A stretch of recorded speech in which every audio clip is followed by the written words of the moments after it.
Salut Serg, j'espère que tu vas bien et que tu prends soin de toi. Aujourd'hui, je vais commencer par allumer une bougie parce que ce n'est pas un épisode comme les autres, ce n'est pas un clip comme les autres. Si tu vois cette vidéo, c'est que ma vidéo sur la rupture amoureuse est sortie. C'est ça ici, dans le champ, à côté du trophée des 100K. Euh, Si tu vois cette vidéo, c'est que j'ai enfin sorti ma vidéo sur se remettre d'une rupture amoureuse. Et comme je l'expliquais dans cette vidéo, je n'ai pas connu de rupture amoureuse récemment, mais j'ai euh, j'ai vécu une petite histoire cet été qui commençait bien et qui ensuite s'est terminée, mine de rien, assez rapidement et qui m'a replongé parfois dans un état qui m'a rappelé ma rupture amoureuse, qui m'a fait, pour être plus précis, qui m'a fait me remettre en question, qui m'a fait même remettre en question mon physique. Tu sais, le truc de se trouver moins beau après une rupture, enfin de se trouver moins beau après un échec sentimental, le fait de, ouais, d'avoir du mal à se regarder dans le miroir, à se trouver beau, à se trouver séduisant. Et en fait, c'est comme si quand tu étais en relation, tu avais un boost de confiance en toi et que, en fait, à la fin, bah, cette personne en partant de ta vie, elle reprend ce surplus de confiance en toi que tu avais, ce surplus de validation. Et donc, toi, tu te retrouves avec ta propre confiance en toi. Il te reste plus que ça. Sauf que si elle n'est pas très haute ou si elle n'était pas très développée parce que tu n'avais pas pris le temps de la développer en étant seul, ben, tu te retrouves avec plus grand-chose.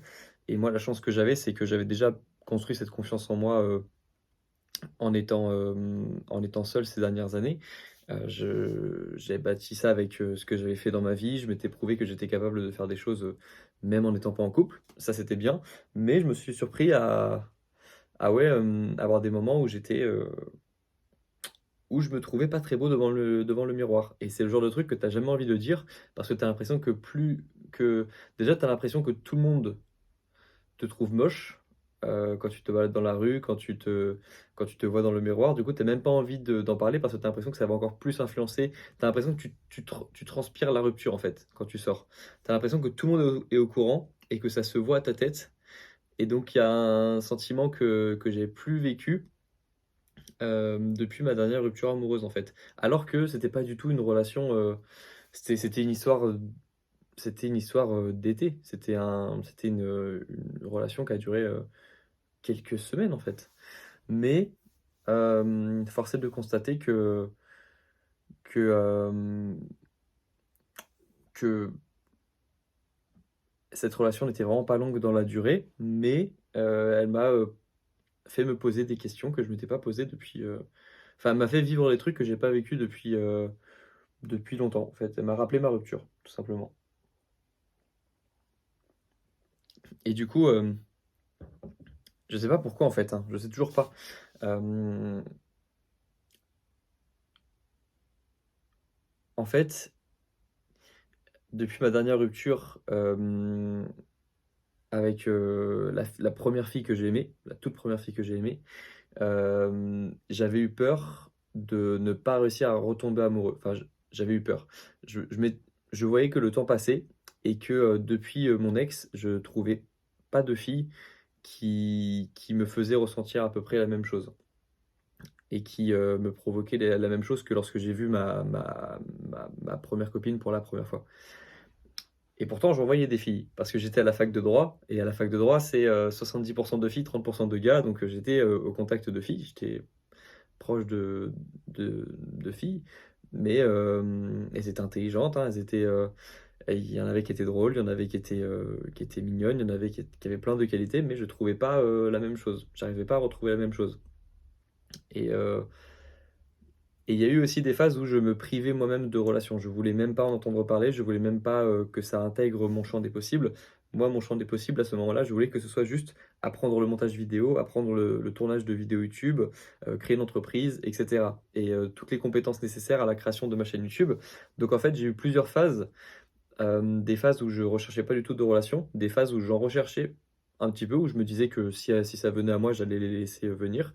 Mais force est de constater que même des années après ma dernière rupture, j'avais jamais retrouvé une fille avec qui j'avais vraiment envie de me mettre, avec qui j'avais vraiment, matché, assez rapidement.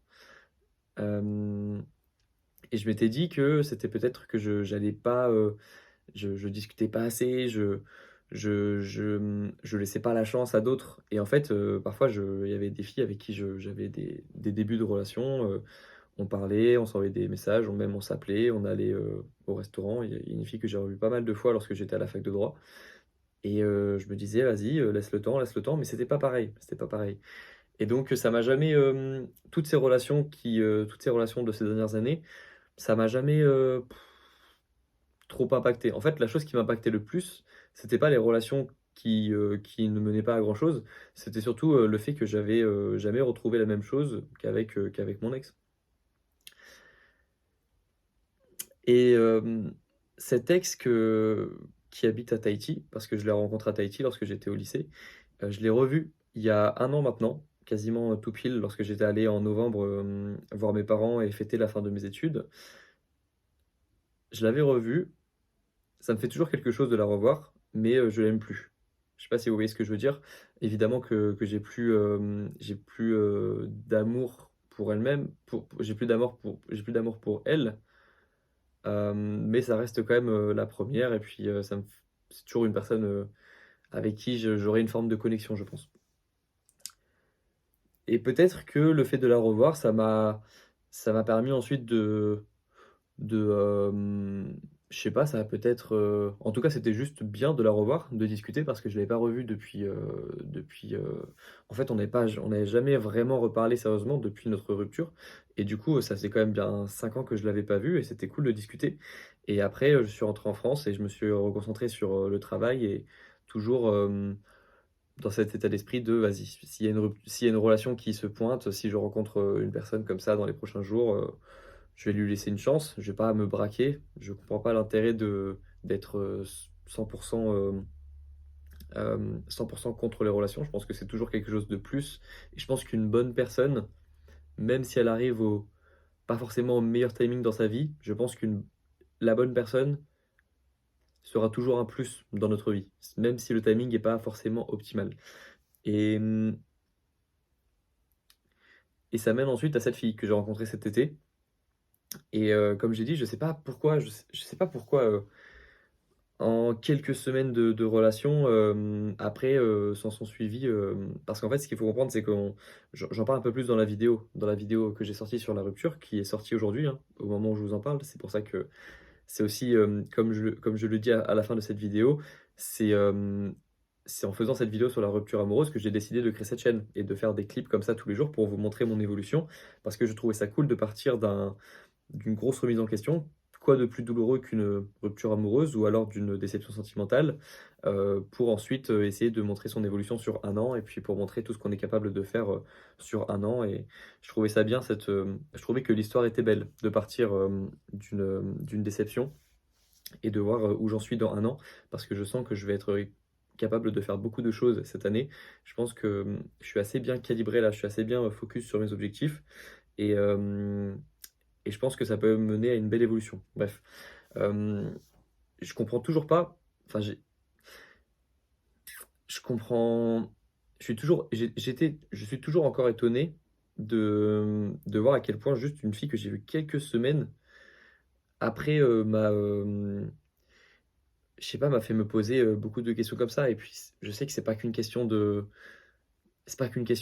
temps. Je sais qu'il y a des personnes j'ai déjà vu des personnes qui se séparent au bout de 2 ans de relation et puis tu as l'impression qu'elles sont passées à autre chose au bout de quelques semaines et puis tu as des personnes qui se sont rencontrées, il y a 2 mois et puis, tu as l'impression que c'est la fin du monde, en fait, pour ces personnes après la fin de la relation et heu et je sais pas si si c'est parce que cette fille, c'était peut-être la première avec qui j'ai vraiment matché dès le début, avec qui j'ai peut-être qu'elle m'a rappelé en quelque sorte, parce qu'en plus elle se ressemblait un petit peu physiquement, hem, ma première copine, même si elle était quand même différente et qu'elle apportait c'était pas, les mêmes, c'était quand même pas du tout, le même, caractère et encore, c'est vrai qu'elle se ressemblait un petit peu, c'est peut-être pour ça, mais c'était quand même pas une copie de la première copine.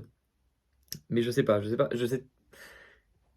Je sais pas pourquoi, avec cette fille en particulier, j'ai eu des moments comme ça de bad après, alors que c'était même pas aussi long que ça. C'est peut-être aussi, je l'ai pas expliqué dans la vidéo, en détail, mais en fait, j'ai passé un des meilleurs mois de ma vie en août, où je voyais cette fille. Ça se passait très bien, je passais des très bons moments.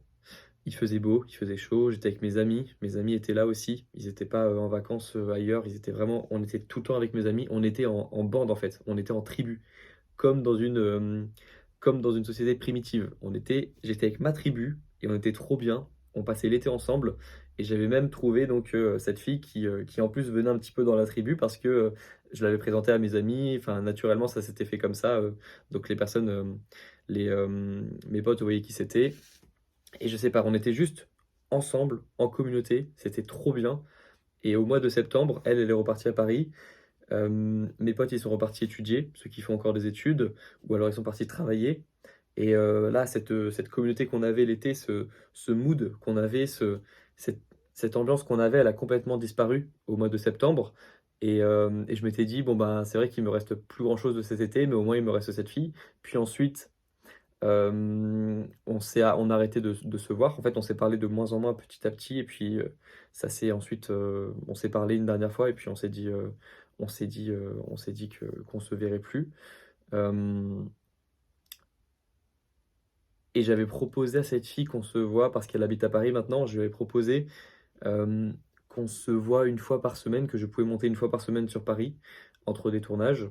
Parce que pour moi, ça aurait été le minimum viable. Si on se voit une fois par semaine, moi, ça peut aller. Elle, ça lui allait pas, elle voulait pas une relation à distance. Donc, on s'est dit au revoir et j'ai compris la décision tout à fait. Euh,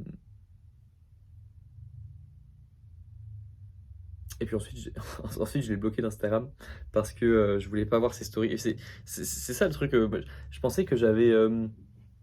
Je pensais que je sais pas, j'étais peut-être plus fort mentalement que ça. Parce que j'avais même pas envie de voir ses stories sur Instagram. Du coup, je l'ai bloqué, ce qui est un comportement d'un enfant de 12 ans et demi. Mais je l'ai prévenu avant. Je lui ai dit, par contre, je vais devoir te bloquer parce qu'en fait, j'ai même pas envie de voir tes stories des prochains jours. J'ai même pas envie de. En fait, j'ai pas envie de voir. C'est ce que je lui ai dit. J'ai pas envie de voir ta vie à Paris si je peux pas en faire partie. Donc, je préfère ne plus du tout voir les stories et qu'on en reste là. Donc, c'est pas un comportement d'un enfant de 12 ans et demi parce que je l'ai prévenu que j'allais la bloquer avant de la bloquer. Donc, on va dire, c'est un comportement d'un enfant de 16 ans. 16 ans, 17 ans. Mais quoi qu'il en soit, je pensais que j'étais plus fort mentalement que ça. Et en fait, c'est un petit peu comme quand tu commences un nouveau sport. Tu peux avoir un gros cardio dans ton sport, par exemple. Je me rappelle que la première fois que j'ai fait de la boxe, j'avais l'impression d'avoir un bon cardio parce que j'avais déjà fait du sport avant, je faisais de la musculation, je courais de temps en temps, mais ça m'avait fumé en 3 secondes. Un sparring de 3 minutes, j'étais au bout de ma vie, alors que je pensais avoir un bon cardio, mais c'est juste pas le même sport. Et j'ai l'impression que j'ai pas mal travaillé ma discipline et mon endurance, on va dire, dans l'entrepreneuriat, dans les études, parce que j'avais développé une forme de résilience avec mes études, le fait de réviser même quand on n'a pas envie de réviser, le fait d'apprendre des cours, d'avoir des mauvaises notes un jour et puis de se remettre en question, etc. Ça demande quand même de la résilience. Le sport, ça m'a créé de la résilience, de la discipline. Et en fait, je crois que j'étais juste pas habitué à, aux douleurs des relations. Parce que c'est une douleur différente. C'est comme un sport différent, c'est une douleur différente. Et je me suis rendu compte que j'étais redevenu limite un débutant dans ce domaine. Donc, c'est ça que je me suis dit aussi après. Donc, Donc je suis passé à autre chose, évidemment, c'est ça l'avantage, c'est ce que je me disais aussi, c'est que si tu peux t'attacher, tu peux te détacher. Et si tu t'es attaché vite, tu peux aussi te détacher vite. Peut-être pas aussi vite, mais je me suis finalement détaché assez vite parce que l'avantage c'est qu'il n'y avait pas non plus une grosse relation qui s'est installée. Mais, et c'est ça qui m'a fait, je pense, le plus, qui m'embêtait le plus dans cette histoire, c'est que je sentais vraiment que j'avais le potentiel de l'aimer. Et elle avait du potentiel, on avait du potentiel. Et c'est ça qui m'a fait mal, c'est aussi le fait de me dire tout ce qu'on aurait pu faire et qu'on n'a pas pu faire. Mais ça, c'est comme tout le monde, hein, c'est comme toutes les relations. C'est de se dire tout ce qu'on n'a pas pu faire, évidemment. Parce que, parce que j'ai aussi historiquement eu à chaque fois qu'une personne, moi je crois que j'ai jamais été le premier à quitter une personne. Et à chaque fois, après, c'est pas arrivé 10 000 fois, j'ai pas. les relations très sérieuses que j'ai eues, elles se comptent sur le doigt de la main, et même sur le doigt de la main d'un mec qui a perdu les doigts, quoi. Donc, euh, mais je sais que 100% des cas, à chaque fois qu'une personne m'a dit enfin, que je me suis séparé d'une fille, après elle est revenue et elle me dit qu'elle regrettait. Et donc ça me fait chier à chaque fois que je vis un truc comme ça, parce que je sais que théoriquement elle va revenir dans les prochains mois, mais ce sera plus pareil. Ce sera plus pareil, c'est ce que j'avais dit même à mon ex, hein, la toute première fille que j'ai rencontrée, la première fille que j'ai aimée, elle me quitte. Enfin, on fait un break, elle me quitte ensuite, parce qu'un break souvent ça veut dire je te quitte, mais j'ose pas le dire. Et ensuite, on se voit, je passe à autre chose. Enfin, je suis au bout de ma vie, mais je passe à autre chose. Je m'inscris à la salle de sport, je me concentre sur ma rentrée à la fac de droit parce qu'on s'est séparés entre le lycée et la fac. Et je passe à autre chose. Et puis, des mois après, elle revient en disant qu'elle a fait une erreur. Mais c'est trop tard. Enfin, même si je t'aimais à fond, non, c'est bon, c'est trop tard. Je vais passer à autre chose. C'est plus pareil si on se remet ensemble maintenant. Et donc, à chaque fois qu'une personne se sépare, enfin, que je me sépare d'une personne, j'ai toujours ce truc de, par contre, sois sûr de toi parce que si tu reviens dans quelques mois, ça va être chiant parce que ce sera plus la même chose. Et j'ai toujours ce truc parce que souvent les personnes, elles le regrettent lorsque elles me quittent, lorsqu'elles partent en fait de ma vie. Parce que je devais apporter l'énergie positive dans leur vie, où elles s'en sont rendues compte après que j'étais sous-coté. Mais moi, je sais que je suis sous-coté. Donc à chaque fois, j'ai ce truc de tu sais pas ce que tu loupes. Tu sais pas ce que tu loupes. Et c'est pour ça qu'à chaque fois, je leur demande est-ce que tu es vraiment sûr, t'es vraiment sûr, hein, tu veux qu'on arrête? C'est ce que je dis à chaque fois. Parce que j'ai eu historiquement des exemples de personnes qui ont regretté, quoi. Et, euh, et voilà, en tout cas, à chaque fois, j'ai respecté la décision. À chaque fois, j'ai eu une discussion avec la personne, une vraie discussion. Donc, c'est ce que je dis dans la vidéo YouTube aussi qui est sortie. C'est qu'à chaque fois, j'essaie d'avoir la discussion la plus réelle possible avec la personne, la plus honnête possible. Et à chaque fois, ça me fait plaisir parce que j'aime pas finir sur un message, un appel court. J'aime bien finir sur une vraie discussion, qu'on se voit en vrai ou pas, mais j'aime bien juste comprendre. Parce que si on a été capable d'aimer la personne, on peut prendre un petit peu de temps pour en discuter, même si on n'est plus forcément à la même, on veut plus forcément la même chose, on peut discuter un petit peu, et c'est ce que j'ai fait à chaque fois, et j'ai toujours bien aimé le faire. Donc voilà, fin de l'histoire. Je sais pas si elle verra cette vidéo, parce qu'elle regardait mes vidéos pas mal lorsqu'on se voyait cet été. Elle commentait mes vidéos après la sortie. Enfin, elle les commentait pas sur YouTube, elle les commentait, elle me faisait des commentaires à moi après. Mais du coup, voilà, je trouve que l'histoire est cool. L'histoire est cool parce que de cette histoire d'été, c'est créé cette chaîne YouTube. C'est créé ce qui est selon moi c'est pas une de mes plus belles vidéos YouTube. Enfin, c'est pour moi, c'est comme une vidéo YouTube dont je suis fier. Là, j'ai fini le montage. Je suis fier de cette vidéo. Et puis, il y a des petites refs que d'autres personnes ne comprendront pas, mais qui sont entre moi et moi. C'est-à-dire que les musiques de la vidéo, c'est parfois des musiques que moi j'ai écoutées après cette période. Cette vidéo, elle est bien, j'en suis fier. Je suis content d'avoir réussi à poster une vidéo là-dessus pour ensuite repartir sur d'autres vidéos. Et pour la petite anecdote, j'ai même délayé, voire supprimé une vidéo sponsorisée pour faire cette vidéo parce que j'avais une vidéo prévue avec NordVPN.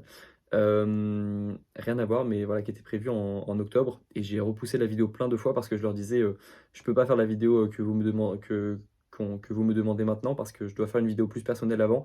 Et à chaque fois, je délayais, je délayais, je délayais. Et je leur disais bah non, pas possible, pas possible, pas possible.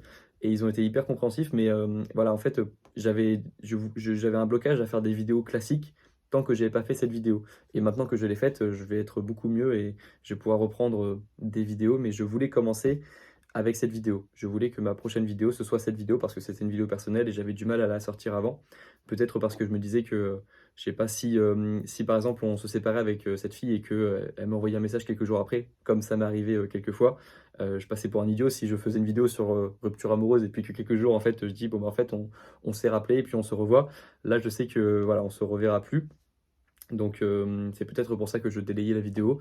C'était plein de choses, mais là je sens que c'était le timing parfait pour faire cette vidéo. Début du mois de novembre, sûrement beaucoup de personnes qui passent par une phase difficile en ce moment, une phase de rupture, de remise en question, je sais pas, mais qui vont pouvoir, même si elles n'ont pas vécu une rupture amoureuse, vont pouvoir s'identifier à un gars, enfin à moi, à une personne qui a vécu un mois d'octobre compliqué et qui essaye de s'en tirer au mieux, quoi. Donc, objectif glow up, objectif 2022-2023, sortir le meilleur glow up de YouTube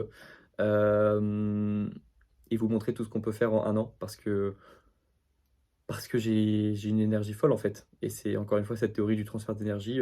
Toute l'énergie que je lui donnais, toute l'attention que je lui donnais, bah, je me la donne à moi, je la donne à mes projets, je la donne à mes parents, à mon entourage. Et j'avais beaucoup d'énergie à lui donner, beaucoup d'attention à lui donner. Donc ça fait quand même un paquet d'énergie que je peux redistribuer comme ça, à vous, à moi, à mes projets. Donc attendez-vous à des grosses vidéos et attendez-vous à une grosse année 2022-2023. Parce que maintenant, je sais mieux où je veux aller et c'était peut-être le meilleur événement possible qui puisse m'arriver. Finalement, comme ça, j'ai passé un bon été et comme ça, à la rentrée, même s'il m'a fallu quelques semaines, à la rentrée, on va dire septembre, octobre, novembre, qui sont des mois importants sur YouTube, bah, comme ça me permet d'être focus à 100% sur ça et d'avoir en même temps des bons souvenirs de cet été. Parce que ça restera un très très bon souvenir cet été. Donc voilà, j'espère que vous comprendrez maintenant avec cette vidéo la création de cette chaîne, pourquoi j'ai créé cette chaîne et là où je veux aller avec cette chaîne. Donc en tout cas, merci à toutes les personnes qui ont découvert cette chaîne avant la découverte officielle de celle-ci avec cette vidéo, parce que je sais que beaucoup de personnes vont découvrir cette chaîne une fois que j'aurai sorti la vidéo sur ma chaîne principale. Une vidéo par jour maintenant, comme d'habitude, depuis 15 jours maintenant. Je crois que ça fait 2 semaines que j'ai commencé. Donc attendez-vous à des grosses vidéos sur la chaîne principale. Attendez-vous à des vidéos comme celle-ci, brutes et sans montage sur celle-ci. Et puis vous verrez dans un an le résultat. Et je pense que vous serez surpris. Et vous serez surpris de votre résultat à vous aussi. Si vous aussi vous commencez à faire les efforts, à prendre le temps de prendre soin de vous si vous passez par une phase de remise en question. Mais à surtout faire les efforts. Vous verrez les résultats de vos efforts dans les prochaines semaines. Et, et voilà, j'ai hâte que vous m'en parliez dans un an de vos résultats, lorsqu'on aura tous progressé dans un an. En tout cas, c'est l'objectif. Je vais continuer la journée, je vais avancer sur ce qu'il me reste à faire. Et puis on se retrouve demain dans la prochaine vidéo. Prenez soin de vous et puis à la prochaine.